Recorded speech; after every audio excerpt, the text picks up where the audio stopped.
الحمد لله رب العالمين والصلاة والسلام على أشرف الأنبياء والمرسلين وعلى آله وأصحابه أجمعين وعلى من تبعهم بإحسان إلى يوم الدين.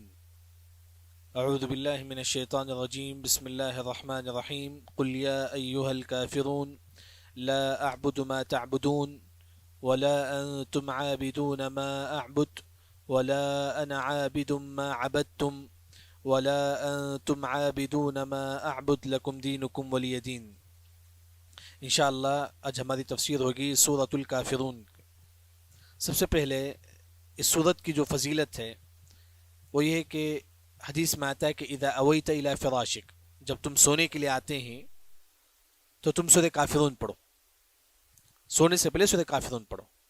کیوں؟ فإنها براءۃ من الشرک. گویا کہ اگر آپ سونے سے پہلے سورۃ کافرون پڑھیں گے، شرک کو نگلیکٹ کرتے ہوئے آپ سوتے ہیں، شرک سے نفرت کرتے ہوئے آپ سوتے ہیں. اگر اس رات ہماری وفات ہو جائے تو توحید پر ہوگی انشاءاللہ. یعنی کہ سورۃ کافرون سونے سے پہلے جو نا یہ سورت پڑھے، اگر اس رات ہماری وفات ہو جائے تو کس پر ہوگی؟ توحید پر ہوگی. دوسری جو فضیلت ہے وہ یہ ہے کہ ربع القرآن، اگر آپ 4 مرتبہ سورۃ کافرون پڑھیں گے تو یہ قرآن پڑھنے کے برابر اللہ تعالیٰ آپ کو ثواب دیں گے. 4 مرتبہ آپ کو پڑھنا چاہیے سورۃ کافرون. پڑھیے، چلتے پھرتے پڑھتے رہیے. 4 مرتبہ سورۃ کافرون پڑھیے، یہ قرآن پڑھنے کے برابر ثواب ملے گا. تیسری جو بات ہے کہ آپ سب نوافل میں سورت کا اہتمام کرتے، نفل نماز، جیسا کہ مغرب کے بعد 2 رکعت سنت ہے، اس میں آپ سب سورۃ کافرون سورۃ اخلاص پڑھتے تھے. اسی طرح فجر کی 2 رکعت سنت ہے، اس میں سورۃ کافرون سورۃ اخلاص. یعنی کہ اس طرح آپ صلی اللہ علیہ وسلم جو نا سنتوں میں اس سورت کا اہتمام کرتے تھے. اس کے بعد اس سورت کا جو نام ہے جو ہمارے پاس جو مشہور ہے سورۃ الکافرون ہے. ایک اور جو نام ہے سورۃ الاخلاص، قل اللہ اللہ الصمد، اس سورت کا نام بھی سورۃ اخلاص ہے، اس سورت کا نام بھی سورۃ اخلاص ہے.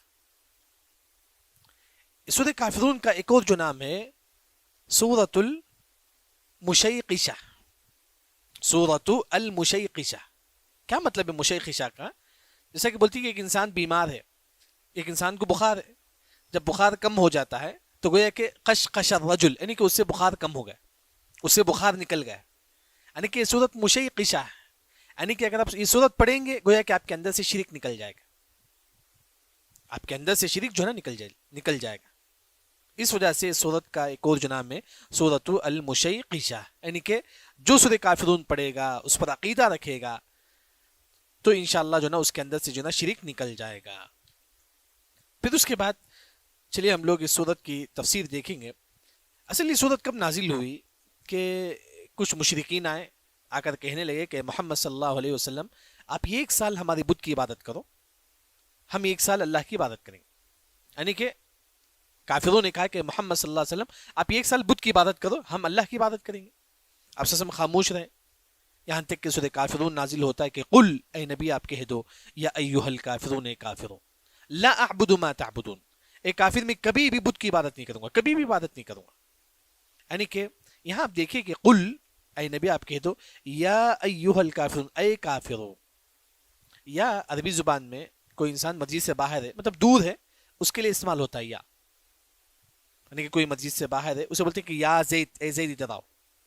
جبکہ کافر قریب تھے ہمارے نبی سے، پھر بھی آپ سسم نے کہا کہ یا ایھا الکافرون، اے کافرون. اصل میں کافر عقل سے دور تھے، عقل سے جو نا یہ کافر جو ہے نا دور تھے، اس وجہ سے جو ہے نا کہا گیا کہ قل یا ایھا الکافرون، اے کافرون.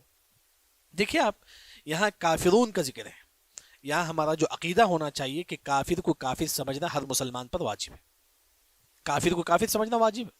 جیسے کہ ایک انسان مندر میں سجدہ کرتا ہے، آپ بولتی ہیں کہ وہ مسلمان نہیں ہے، آپ بولتی ہیں کہ مسلمان نہیں ہے. نہیں، کافر کو کافر سمجھنا واجب ہے.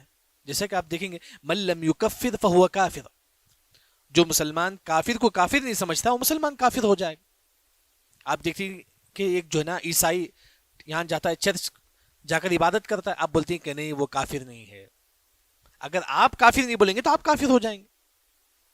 بلکہ دوسری جو بات ہے من شک فی کفرہ فہو کافر، ایک مسلمان یہ بولتا ہے کہ نہیں یہودی کافر ہے کہ نہیں کسی شک ہے، ہندو کافر ہے کہ نہیں کسی شک ہے، تو مسلمان خود کافر بن جائے گا. یعنی کہ ہمارا عقیدہ یہ ہے کہ کافروں کو کافر سمجھنا واجب ہے. جیسے کہ کوئی انسان بت کے سامنے جھکتا ہے، ہم بولیں گے کہ وہ کافر ہی ہے، یہودی کافر ہی ہے، عیسائی کافر ہی ہے. یہ ہمارا عقیدہ ہونا چاہیے.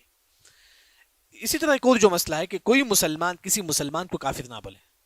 حدیث میں آتا ہے کہ بخاری مسلم کی، اگر آپ کسی مسلمان کو کافر بولیں گے، اگر وہ کافر نہیں ہے تو آپ کافر ہو جائیں گے. کسی مسلمان کو کافر نہ بولے.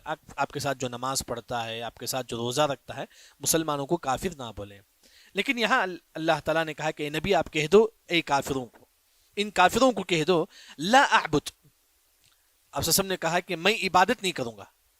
دیکھیں یہاں لا کے اوپر مد ہے، چھوٹا مد.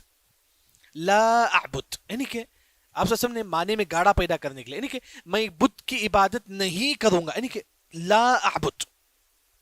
اس میں جو مد ہے ہم اس میں غور و فکر کریں. آپ سب نے کہا کہ میں کبھی بھی بت کی عبادت نہیں کروں گا. ما تعبدون جس کی تم عبادت کرتے ہو. دیکھیں تعبدون پلورل ہے. کافر جس کی عبادت کرتی ہیں وہ ایک نہیں ہے، کئی ہیں. اگر آپ دیکھیں گے اس زمانے میں، خاص طور پر مصر میں، اس زمانے میں 1,500 بت تھے، نعوذ باللہ 1,500 خدا تھے مصر میں. بلکہ آپ یوٹیوب وغیرہ میں سرچ کریں گے 3 ملین جو ہے نا خدا ہے آج ہندوؤں کا، 3 ملین خدا.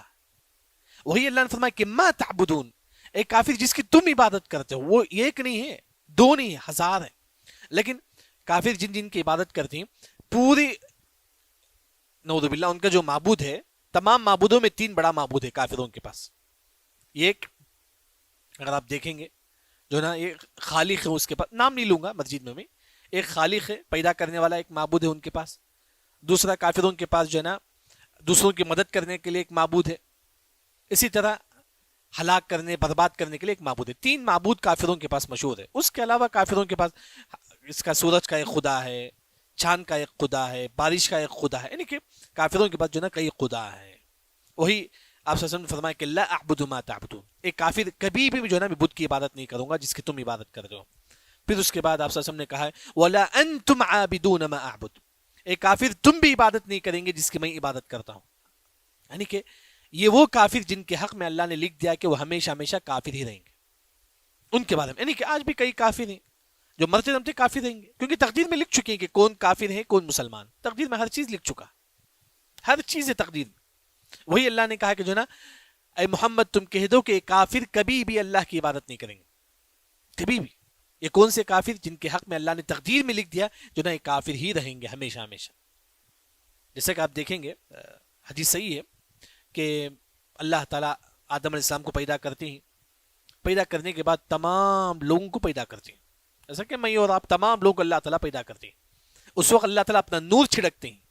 یہ نور جس کے اندر جا کے گر جاتا ہے وہی مسلمان ہے، یہ نور جس کے اندر جا کے نہیں گرتا ہے وہ کافر ہے. یعنی کہ اللہ کو معلوم ہے کہ کون کافر ہے کون مسلمان، ہر چیز اللہ کو معلوم ہے. وہی اللہ نے کہا کہ کافر جو ہے نا کبھی بھی اللہ پر ایمان نہیں لائیں گے. ہاں دوسرے جو کئی کافر ہو سکتے ہیں جو اسلام قبول کریں گے، جیسے کہ جب عیسیٰ علیہ السلام آئیں گے وَإِن مِّنْ أَهْلِ الْكِتَابِ إِلَّا لَيُؤْمِنَنَّ بِهِ قَبْلَ مَوْتِهِ، جب عیسیٰ علیہ السلام آئیں گے کئی عیسائی مسلمان ہو جائیں گے، کئی یہودی مسلمان ہو جائیں گے.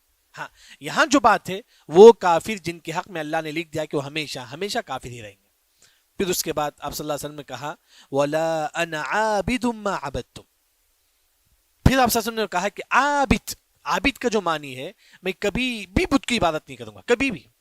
عابد کا اصل جو معنی پاسٹ جو ماضی ہے تب بھی میں بت کی عبادت نہیں کیا، اب پریزنٹ میں اب بھی بت کی عبادت نہیں کروں گا، عابد فیوچر میں بھی، یعنی کہ کبھی بھی میں بت کی عبادت نہیں کروں گا. آپ صلی اللہ علیہ وسلم نے یہاں کھلا کر کہہ دیا کافروں کو، ایک کافر میں کبھی بھی بت کی عبادت نہیں کروں گا، نہ ہی اس سے پہلے کیا تھا نہ ہی اس کے بعد کروں گا. ما عبدتم جس کی تم عبادت کرتے ہو. یعنی کہ یہاں آپ صلی اللہ علیہ وسلم جو نا تاکید کے طور پر کافروں کو کہتے ہیں ایک کافر میں کبھی بھی بت کی عبادت نہیں کروں گا. پھر اس کے بعد آپ صلی اللہ علیہ وسلم کہتے ہیں کہ وَلَا أَنْتُمْ عَابِدُونَ مَا أَعْبُدُ، ایک کافر تم بھی جو ہے نا بت کی عبادت، تم بھی جو ہے نا اللہ کی عبادت نہیں کریں گے. یہ وہ کافر جن کے حق میں اللہ نے لکھ دیا کہ جو نا وہ کافر ہی مریں گے.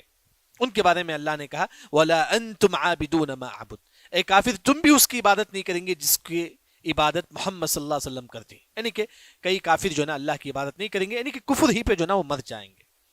پھر اس کے بعد آپ صلی اللہ علیہ وسلم نے کہا کہ لکم دینکم ولی دین، اے کافر تمہارے لیے تمہارا دین ہے میرے لیے میرا دین ہے. یعنی کہ اسلام اور کفر کبھی برابر نہیں ہو سکتا، اسلام اور کفر کبھی برابر نہیں ہو سکتا. وہی آپ صلی اللہ علیہ وسلم نے کہا کہ لکم دینکم ولی دین. یعنی کہ یہ صورت میں جو ہے نا ایک عظیم جو عقیدہ ہے ہمارا الولا والبرا کے بارے میں ذکر ہے. الولا والبرا کیا ہے؟ الولا کافروں سے دوستی کرنا اور کافروں سے دشمنی کرنا. پہلی بات، کافروں کے عقیدے سے محبت کرنا شریعت میں جائز نہیں. کافر کے عقیدے سے محبت کرنا شریعت میں جائز نہیں. جیسے کہ آپ دیکھیں گے امام احمد بن حنبل رحمہ اللہ ایک عیسائی کو دیکھتے ہیں تو اپنا فیس چھپا لیتے ہیں، اپنا آنکھ بند کر لیتے ہیں. پھر لوگ پوچھتے ہیں کہ تم کیوں بند کر لیا آنکھ؟ تو امام احمد بن حنبل رحمہ اللہ کہتے ہیں کہ میں اس عیسائی کو نہیں دیکھ سکتا جو اللہ اس کے رسول پر جھوٹ بولتا ہے، یہ کہتا ہے کہ اللہ کو اولاد ہے. یعنی کہ کافروں کے عقیدے سے نفرت کرنا یہ ہمارا عقیدہ ہے، ان سے محبت جائز نہیں ہے شریعت میں. جیسے کہ آپ دیکھیں گے امام ابن رشد رحمہ اللہ ایک مرتبہ ایک غلام کو 1 دینار دے کے بھیجتے ہیں، جاؤ جا کر تیل لے کر آؤ. وہ غلام سیدھا ایک کافر دکان کو جاتا ہے، جا کر جو نا کہتا ہے کہ جو نا 1 دینار کا تیل دو. وہ کافر کہتا ہے کہ کس کے لیے؟ وہ غلام کہتے ہیں کہ جو نا امام ابن رشد کے لیے. تو کافر بولتا ہے کہ امام ابن رشد بہت نیک ہی، آپ 2 دینار کا تیل لے کر چل، 2 دینار کا تیل جو نا لے کر جاؤ. تو جو نا وہ غلام جو نا 2 دینار کا تیل لے کر جو نا امام ابن رشد کے پاس آتا ہے. امام ابن رشد پوچھتے ہیں کہ جو نا تم 2 دینار کا تیل کیوں لے کر آئے؟ تو وہ غلام کہتا ہے کہ کافر نے آپ کے لیے ایکسٹرا 1 دینار کا تیل دے دیا. تو امام ابن رشد کہتی ہیں کہ جاؤ 1 دینار کا تیل واپس کر دو، جاؤ 1 دینار کا تیل جو نا واپس کر دو، کہیں اس وجہ سے میرے دل میں کافر کی محبت نہ آ جائے. کہیں کافر 1 دینار ایکسٹرا تیل دیا جس وجہ سے میرے دل میں اس کی محبت نہ آ جائے. یعنی کہ کافروں کے عقیدے سے نفرت کرنا یہ ہمارا ایمان ہے، یہ ہمارا توحید ہے. اگر آپ کافر کے عقیدے سے محبت نہیں کریں گے، نفرت نہیں کریں گے، ہو سکتا ہے کہ آپ بھی کافر بن سکتے ہیں. جیسا کہ امام ابن قیم رحمہ اللہ ایک واقعہ نقل کرتے ہیں. ایک مؤذن تھے، اذان دیتے تھے. اس زمانے میں کیا تھا، مائک نہیں تھا، اوپر چڑھ کے اذان دیتے تھے. اوپر چڑھ کے اذان دیے، ان کی نظر ایک عیسائی عورت پر پڑی. اذان دینے کے بعد سیدھا عیسائی عورت کے پاس جا کر کہتے ہیں کہ میں تجھ سے شادی کرنا چاہتا ہوں. شریعت میں جائز ہے عیسائی عورت سے شادی کرنا. وہ جا کر شادی کر لے، بھائی مؤذن ایک عیسائی عورت سے شادی کرتے ہیں. ہاں، لیکن دنیا کے حد تک، بیوی کے حد تک محبت جائز ہے. لیکن وہ ان کے عقیدے سے جب محبت کریں گے تو جو نا وہ بھی گمراہ ہو جائیں گے. آخر میں مؤذن جو ہے نا نعوذ باللہ اس عورت سے اتنی محبت کی کہ آخر میں وہ مؤذن بھی کافر بن گیا، عیسائی بن گیا. مؤذن بھی عیسائی بن گیا. یعنی کہ ہمارا جو عقیدہ ہے کہ کافروں کے عقیدے سے نفرت کرنا، یہ ہمارا عقیدہ ہے. وہی اللہ تعالیٰ جو نا الولا والبرا، یہ ہمارا اہم سبجیکٹ ہے عقیدے میں. پہلی بات، کافروں کے عقیدے سے نفرت کرنا ہے. دوسرا، دل سے کافروں کا احترام شریعت میں جائز نہیں. دل سے، جیسا کہ آپ کے گھر میں کوئی کافر آتا ہے، آپ اسے جا کے چائے دیتے ہیں، لیکن دل سے احترام کر کے دینا جائز نہیں. ہاں نا، کافر ہے، دل سے احترام شریعت میں جائز نہیں، کیونکہ علیم بذات الصدور، اللہ تعالیٰ آپ کے سینوں کی بات جانتا ہے. کافروں کی عزت احترام دل سے بھی جائز نہیں شریعت میں. کیوں جائز نہیں ہے؟ کیونکہ اللہ نے سورہ ممتحنہ کی پہلی آیت میں فرمایا لا تتخذوا عدوی وعدوکم، اے لوگو تم میرے دشمن کو دوست نہ بناؤ. یہ کافر اللہ اس کے رسول کا دشمن ہے، آپ اسے کبھی بھی اپنا دوست نہ بناؤ. یعنی کہ دوسری جو چیز ہے، دل سے کافروں سے محبت شریعت میں جائز نہیں. تیسری جو بات ہے، کافروں سے دوستی بھی شریعت میں جائز نہیں. جیسا کہ جابر بن عبداللہ البجلی رضی اللہ عنہ ہمارے نبی سے وعدہ کرتی ہیں، اے اللہ کے نبی میں کبھی بھی کافروں سے دوستی نہیں کروں گا. ہاں، بزنس کے حد تک جائز ہے، اسی طرح دین پہلانے کے لیے جائز ہے، لیکن اس کے علاوہ کافروں سے دوستی کرنا، ان کے ساتھ پھرنے جانا، یہ افضل ہے، نہیں جانا چاہیے، کیونکہ اس سے تعلق ہمارا عقیدہ سے. ہاں، جہاں تک ہو سکے دین پہلانے کے لیے ہم کسی کافر کو جو نا دوستی کر کے دین پہلا سکتے ہیں. یعنی کہ سورہ کافرون ایک عظیم سورت ہے. اس میں جو ہے نا اس سورت کا ایک اہم جو سبجیکٹ ہے، ہم کفر کو نگلیکٹ کرتے ہیں. ہم جو ہے نا کفر سے کبھی جو نا محبت نہیں کریں گے، ہمیشہ ہمیشہ جو ہے نا ہم کفر سے نفرت کریں گے. سبحانک اللہم و بحمدک، اشہد ان لا الہ الا انت، استغفرک و اتوب الیک.